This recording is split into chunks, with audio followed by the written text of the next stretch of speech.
Okay, ladies and gentlemen, this video is about the four horsemen that was prophesied by the Saint John of Patmos Island, that the four horsemen will come after Jesus Christ to seize most of the kingdoms.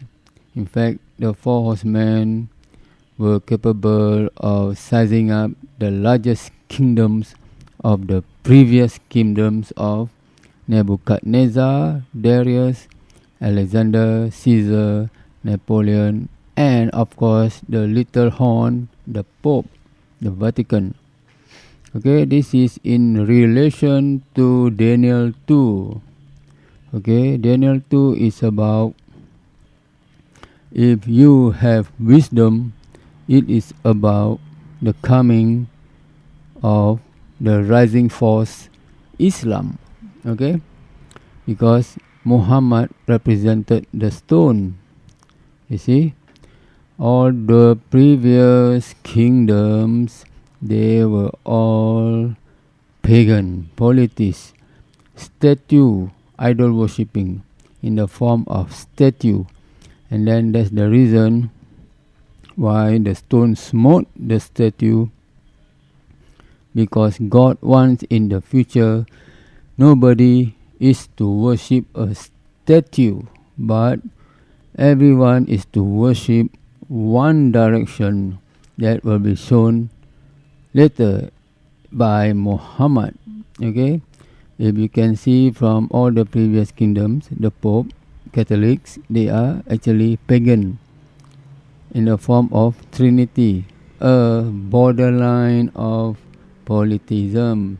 And of course, Napoleon was a Christian, and Christian also because they take Jesus as the Son of God, literal Son of God. So they are still considered a pagan religion. So too was Caesar, Alexander, Darius, and Nebuchadnezzar.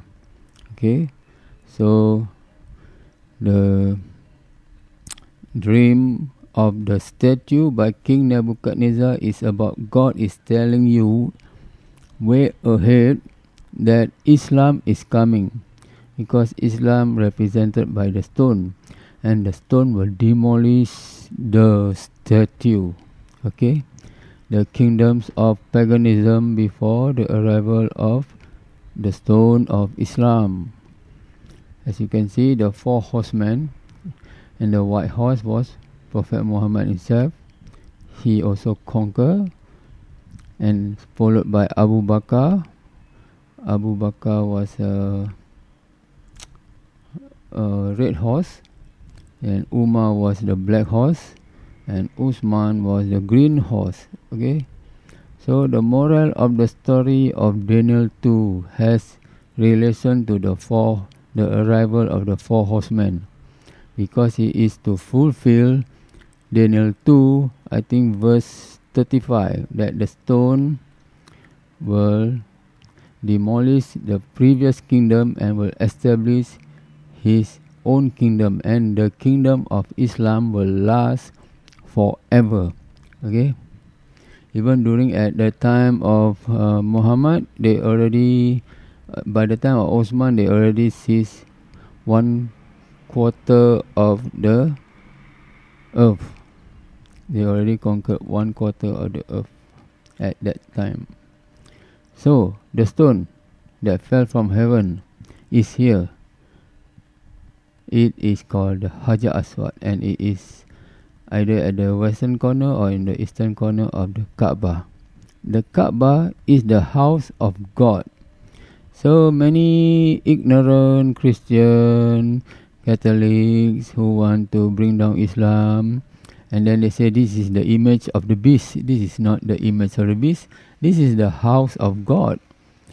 That's the reason why the first two temple of God at Jerusalem was demolished, destroyed, because God ultimately want to have his temple in Mecca. Okay, so this is the temple of God. Okay, the Kaaba is the temple of God.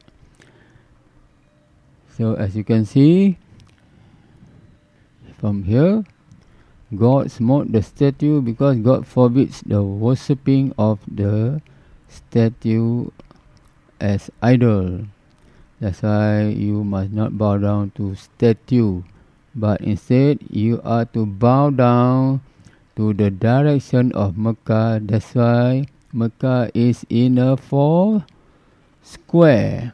Not 4 square, it's a square, but 4 direction of all the direction of the earth: north, east, south, west. So the Kaaba is the house of God, the temple of God, as the direction of worship from all the 4 corners of the earth. That's why in Daniel 2, God demolished the statue. God don't want you to bow down to statue, but you are to bow down in the direction facing Mecca. Okay, it is only as a direction, as a unity, oneness of direction, so that Christian don't bow down to the statue of Mary, statue of Jesus in worship. All are to bow down to the direction of the Kaaba. See the square. Square means justice.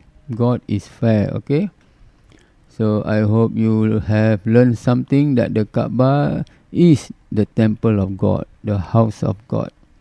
That's why God actually destroyed the first 2 temples at Jerusalem through the invasion of the Romans and another one.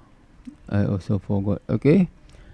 So Daniel 2 and the arrival of the 4 horsemen is the arrival of the 4 horsemen is the fulfillment of the Daniel 2. Okay, because the stone, which is the Islamic Empire, will conquer 1/4 of the world. Okay, thank you very much.